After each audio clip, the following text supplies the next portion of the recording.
స్వర్గీయ మాజీ రాష్ట్రపతి డాక్టర్ ఏపీజే అబ్దుల్ కలాం గారిది గౌరవ ముఖ్యమంత్రి గారు.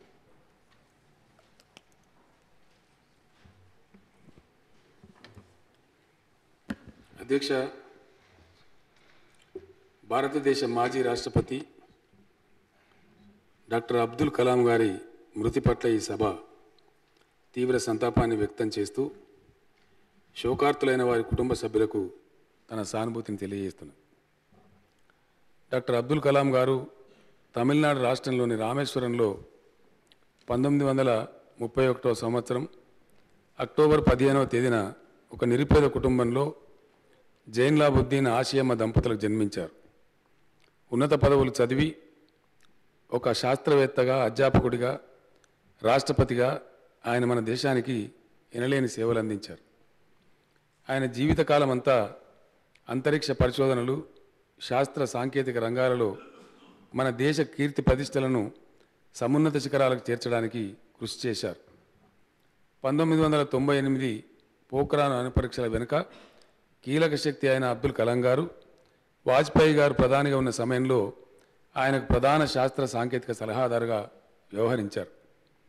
హైదరాబాద్ నగరంతో వారికి విడదీయలేని అనుబంధం ఉంది. వీరు నగరంలోని కంచన్బాగ్లో నివాసం ఉంటూ అంతరిక్ష పరిశోధన మరియు అభివృద్ధి సంస్థలో అనేక సంవత్సరాల పాటు విధులు నిర్వహించారు.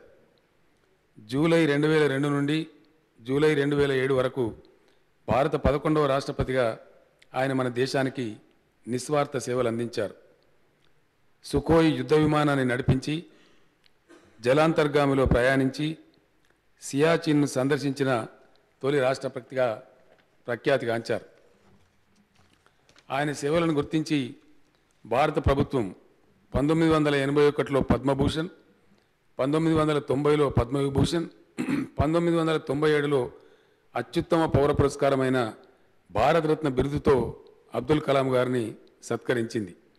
జాతి, మత, కుల భేదాలకు విస్మరించి మన దేశానికి విశేష సేవలు అందించిన భరతమాత బుద్ధుబిడ్డ స్వర్గీయ అబ్దుల్ కలాం గారు. డాక్టర్ కలాం గారు వింగ్స్ ఆఫ్ ఫైర్, విజన్ 2020 వంటి పలు పుస్తకాలను కూడా రచించారు. ఆయన మరణం మన దేశానికి, ముఖ్యంగా రక్షణ రంగానికి తీరని లోటు. దేశ యువతను ఎల్లప్పుడూ కలిసి మాట్లాడుతూ వారిలో విజ్ఞాన తృష్ణను కలిగించడానికి ఎంతో శ్రమించే ఆయన చివరి నిమిషం వరకు అదే విధిలో నిమగ్నమై 83 ఏళ్ల వయసులో జూలై 27వ తేదీన షిల్లాంగ్లోని ఇండియన్ ఇన్స్టిట్యూట్ ఆఫ్ మేనేజ్మెంట్లో లివబుల్ ప్లానెట్ ఎర్త్ అనే అంశంపై విద్యార్థులను ఉద్దేశించి ప్రసంగిస్తూ తీవ్ర గుండెపోటుతో అకాల మరణం చెందారు. వారి యొక్క మృతి పట్ల తెలంగాణ రాష్ట్ర ప్రభుత్వ పక్షాన, తెలంగాణ రాష్ట్ర ప్రజల పక్షాన సానుభూతిని తెలియజేస్తూ, మనం గతంలోనే అధ్యక్ష వారు మరణం చెందిన సందర్భంలో గౌరవ ప్రధానమంత్రి గారిని కోరుతూ, కేంద్ర ప్రభుత్వాన్ని కోరుతూ హైదరాబాద్లోని డిఆర్డిఎల్కు స్వర్గీయ అబ్దుల్ కలాం గారి పేరు పెట్టమని చెప్పి నేను కోరడం జరిగింది.